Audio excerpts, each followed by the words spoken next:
Okay, so in this video we'll discuss about the anatomy of kidney, and then we'll also discuss the urine formation, and then we'll move on to some functions of tubules. Okay, tubules of the nephron. Okay, so let's start with the anatomy of kidney. So the kidney is having an outer capsule. So this is the anatomy of kidney, the cross section of kidney, the basic structure. So it will be having a renal capsule, the outer structure, the outer coating of the kidney, and then we are seeing here a white region, right? This is called as the cortex region of the kidney. Then we'll also have 7 medullary pyramids, as they are in the shape of a pyramid, triangular, trigonal. So they are the medullary pyramids, and this will be connected to the calyx. In singular we call it calyx, and when they are like more number we call them as calyces in plural, and they all connect together and they form the renal pelvis, which is this region, and then it connects to the ureter. So once it connects to the ureter, it will just directly connect to the urinary bladder and then into the orifice. So this is the anatomical structure of the kidney. And as we are going to study deeply about the nephron, so nephron is present in the cortex region, which is this region. So it will also get extended to the medullary region. Based on how it will extend, it is divided into two types: cortical nephron and juxtamedullary nephron. So cortical nephron is the one which will be extending a little deeply in, like it will be on the inside the medullary, but not as deep as the juxtamedullary nephron. Juxtamedullary nephron will be a little bit more deep into the medullary region. And then based on the like two different types of nephron are cortical nephron and juxtamedullary nephron, and it has two different regions. That nephron is having two different regions. One is the renal corpuscle, where the glomerulus part, Bowman's capsule will be there. Renal tubules are the other tubules, PCT, DCT and Henle slope. So we'll see about this in a little detail. So kidney is supported with that fat tissue. Means that the kidney will be covered. It will not be hanging in a hollow space inside our body. So it will be covered with a certain type of fat tissues. Okay, they are called as retroperitoneal space. So in the retroperitoneal space only this kidney will be located. And then this is the detailed structure of nephron, and this I have drawn just roughly for my understanding. I'll explain it to you how it works. So this is the entire structure of nephron. This is we'll see the simple explanation for it. So this is the afferent arteriole through which the blood comes, and the efferent arteriole through which the blood goes out. Here basic function of kidney is to purify the blood and convert into a concentrated urine. So how this blood is entering inside the nephron, and how it is going to get filtered out, what is going to be added, what is going to be removed, and finally how it is going through the collecting duct. That is basically the urine formation. So the blood is entering into the nephron. So there are not only 1 or 2 nephrons, there are around 1.5 million nephrons will be there in the kidney. So here the blood will be entering inside the this region is called as the glomerulus region. Okay, so inside which the blood, these are all blood capillaries. The red thing which I have drawn here is the blood capillary. So this blood capillary will be entering inside this glomerulus region, and they will be filtered here, and then the urine will be passed over to the efferent. So some sort of purification will be happening here, and some sort of addition deletion will be happening in the PCT region, that is proximal convoluted tubule region. And then we can see the Henle's loop, and that Henle's loop, ascending descending loop will be there. Then the DCT, so PCT, Henle's loop, DCT, and then the collecting duct. Here as we are seeing here, this glomerulus, Bowman's capsule, all these will be found, this efferent arterioles, all these will be found in the cortex region. And next, in the medullary region, what you can find is the PCT, DCT as well as the Henle's loop. That you will be finding in the medullary region. So let's jump into the details. Like these renal corpuscles will be found in the cortex region, as we have seen already. This what is a renal corpuscle? This glomerulus, Bowman's capsule, they are all called as renal corpuscles. And the renal tubules or the tubules, PCT, DCT and Henle's loop.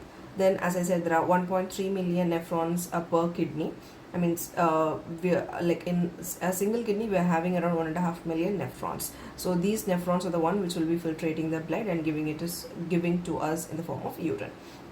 And there are 7 pyramidal structure in the human kidney, that is the metanephric kidney. We already know about this metanephric in the sense it's a fully matured kidney. So there are also mesonephric and isonephric, which are not completely developed ones. Like in the early vertebrates, we can see they're having this mesonephric and isonephric kidneys. Like cyclostomas, all those will be having a little not very defined, like not a very well defined kidney. In metanephric kidney is a fully functional kidney which is present in the mammals. And when aging happens, number of nephron decreases. Yeah, that's a fact. And glomerular filtration rate, about this we'll be also learning the definition of it. It is nothing but the volume of urine secreted per minute is called as the glomerular filtration rate. And cortical nephrons. So in majority of nephrons, the loop of Henle is very short. I said already, in the cortical region it will be extended only very. So suppose this is the medulla and this is the cortex region. This will be extended only a little into the medullary region. So in majority of the nephrons, the loop of Henle is very short. So maximum we are having the cortical nephrons. As it extends only very little into the medulla. Such nephrons are called cortical nephrons, and vasa recta is highly reduced. The important point is vasa recta will be highly reduced in this type of nephrons. So juxtamedullary nephrons. So the loop of Henle is very long. So this Henle's loop will be very long. So they will be extended a little more into the medulla, and it runs deep into the medulla. Their nephrons are called as juxtamedullary nephrons. Yeah, so this is the urine formation. So next topic which we are going to see is about the urine formation. So there are 3 basic steps in this. The first one is glomerular filtration or ultrafiltration, and the second one is reabsorption. The third one is secretion. So glomerular filtration, how it happens? So the first step in the urine formation is the filtration of blood. As I said, through the afferent arteriole, the blood will be coming inside and it will be leaving out through the afferent arteriole.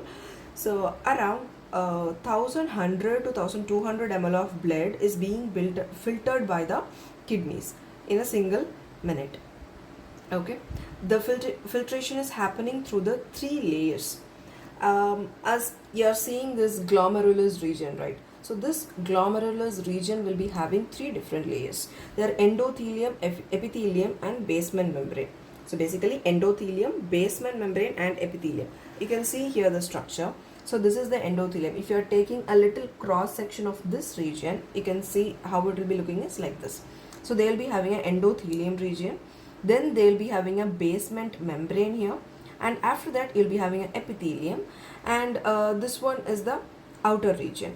That Bowman's capsule will be present, right? So that is this region. So this epithelium, or in this region we can see the podocytes. These cells are called as podocytes, which will be arranged in a intricate manner, we can say. So the filtration happens through 3 layers: the endothelium of glomerular blood vessels, the epithelium of Bowman's capsule, and the basement membrane. Between these 2 layers, the epithelial cells of Bowman's capsule, they are called as podocytes. So these are podocytes, and they are arranged in an intricate manner, leaving some minute spaces called filtration slits or slit pores. So through this filtration slits or the slit pores only, the filtration process is being taken place. So in this region only, this filtration process will be taken place. The protein, like the RBCs, WBCs, platelets or proteins, all this will not be filtered. Only the cells which are like these cells, this proteins and RBC, WBC we are saying, right, they cannot enter through this slit pores. The size of that, based on the size only, as we are seeing here, this minute spaces. So minute spaces through which this RBC, WBC and proteins cannot enter. And then Blood is so finely filtered through these membranes except proteins in the blood. Hence, this process is called as ultrafiltration. Hence, the name ultrafiltration, because not all of them are going out and getting filtered. Only a very few things are getting filtered out. And glomerular filtration rate, as I said here is the definition of it. The amount of filtrate formed by the kidneys per minute is called as glomerular filtration rate. The filtrate formed per minute is the glomerular filtration rate, or GFR. And next is reabsorption. Second step is reabsorption. The volume of filtrate formed per day is 180 liters, but we are not urinating 180 liters per day, right? So around 1.5 liters, like only 1% of it will be urinated out.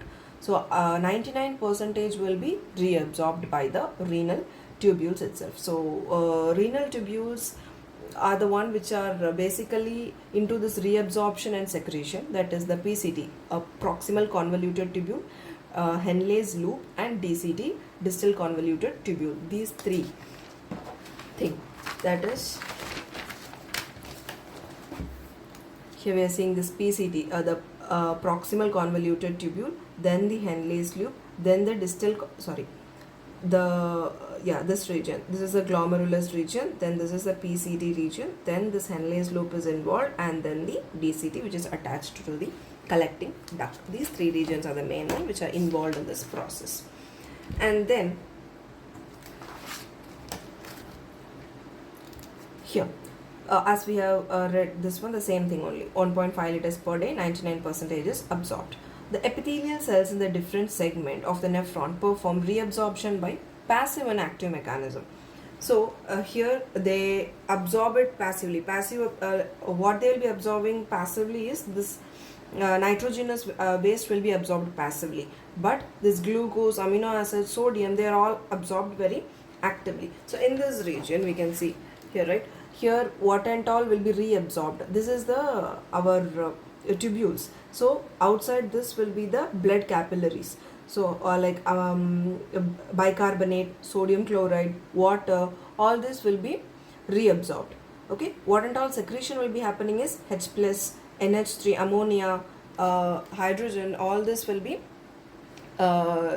secreted here. Now, the epithelial cells in the different segment of the nephron perform reabsorption by passive and active mechanism, where glucose, amino acid, sodium are absorbed actively, whereas nitrogenous waste, ammonia, are absorbed passively. So, tubular cells secrete substances like H plus, K plus, and ammonia into the filtrate. So into the filtrate, for the filtrate to be so much concentrated, right? We say the urine is so much concentrated, and to maintain the ionic balance in the body, the entire filtration process which is taking place is for the ionic balance of the body. So tubular cells will secrete substances like H plus, K plus, ammonia into the filtrate for maintaining the ionic balance. And secretion, as we have seen here, the same thing, like H plus, K plus, and H3, they'll be secreted into the filtrate. So that is the third step, the secretion is happening. So once we are learning the functions of tubule, you can write, like, we'll be able to explain this urine formation in a much more clearer and detailed way. Let's jump into the functions of tubule. So proximal convoluted tubule, so they are lined by a simple cuboidal brush border epithelium. So this is about the tissue which is present there. They are a cuboidal brush border epithelium, and the essential nutrients, as I said, bicarbonate and water will be reabsorbed in the region, and the H plus ions, ammonia and potassium, will be secreted in the region. And AQ, aquaporin 1, is found there. Aquaporin is the one which will be helping in the water reabsorption. Okay, so the same thing, the HCO3 will be reabsorbed. We have said around 65% of things will be reabsorbed in this region, in the PCT region.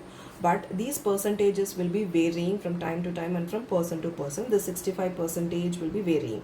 So approximately, as around 65% will be reabsorbed in the PCT region, like bicarbonate, sodium chloride, water, all these three will be reabsorbed. What and all will be secreted? H plus, ammonia, all will be secreted into for making the urine concentrated, for maintaining the ionic balance. Though what will be happening, these are the things will be happening in the PCT, proximal convoluted tubule region. Okay, and now the next one, and we also said that aquaporins 1 will also be present there. Aquaporin 1 is the one which will be helping in the reabsorption of water. This reabsorption of water, for that aquaporin 1, AQP1 will be helping.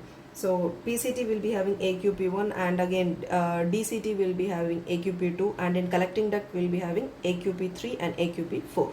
Okay, and Henle's loop. In the Henle's loop, we can see two different types of limb. One is the ascending limb, another one is the descending limb. And in the ascending limb, the reabsorption will be minimum. So we have to again go back to the diagram here. So as we are here seeing here, this is the ascending limb and this will be the descending limb. Here the NaCl will be reabsorbed, and this is almost impermeable to the water, but the transport of electrolytes will be taking place here. Okay, reabsorption is very minimum, and the water, we are like impermeable to water, but it will be allowing the transport of electrolytes here. This is the ascending limb in this region. Okay, and then descending limb, it is permeable to water and they are impermeable to electrolytes, and it will be concentrating the water. As it is not, it is permeable to water means the water can be moving out. Okay, so the water can come out, so that this filtrate becomes more and more concentrated. But in this region, when the urine, basically the concentrated blood, concentrated urine comes, this becomes impermeable to the water to go out. Okay, and again it will be moving to the DCT, distal convoluted tubule. Let's see here. In the distal convoluted tubule, the reabsorption of sodium is happening, water is happening, and again bicarbonate is happening, and again secretion of the same thing as we have seen in the PCT. H plus is happening, K plus is happening, as well as potassium is happening, and ammonia is happening. Here we are seeing the reabsorption of sodium chloride is happening, water is happening, bicarbonate is happening, and again secretion of K plus is happening, as well as the H plus is happening. So the space which you are seeing in between, right, this is called as interstitial space. We need to know that. And yeah, this is about the, and aquaporin 2 is found. How the absorption of water happens in DCT is, it is based on the needs. Like if a person is hydrated or dehydrated, based on that the reabsorption will be taking place with the help of the aquaporin 2. Okay, and they are controlled by a hormone called as vasopressin. Okay, they are controlled by a hormone called as vasopressin. Vasopressin is a hormone. Okay, and then next is collecting duct. So collecting duct, they are extending from the cortex to medulla. So this is the cortex and this is the medullary region, and they will be extending throughout, and large amount of water can be reabsorbed from the region to produce concentrated urine. Yeah, they also and perform the reabsorption process here, and the final ultimate goal is to produce a concentrated urine. So the large amount of water could be reabsorbed from this region, allows the passage of small amounts of urea into the interstitium. So small amount of urea will also be entering into this interstitial space. Okay, and they will be also, again from here it will be moving to the collecting duct. The one in this Henle's lobe, this region is there. Again they will move, we'll see about it. So allows the passage of small amounts of urea into the interstitium. It also maintains the pH and ionic balance of the body by the selective secretion. These words are so much like very important. pH and ionic balance. It maintains the pH and ionic balance of the blood by the selective secretion of H plus and K plus ions. And AQP3 and AQP4 is found. They will be in the basal side. Okay, AQP3 and AQP4 will be found in the basal side, actually the opposite side. So they will also absorb the water. They will actually act as a passage of water. Whatever is being coming from the AQP2, there will be this AQP3 and P4 will be also acting as a passage for it. Okay, and this is about the urine filtration process, a small glance into the anatomy of kidney, and then about the functions of the tubule. Thank you.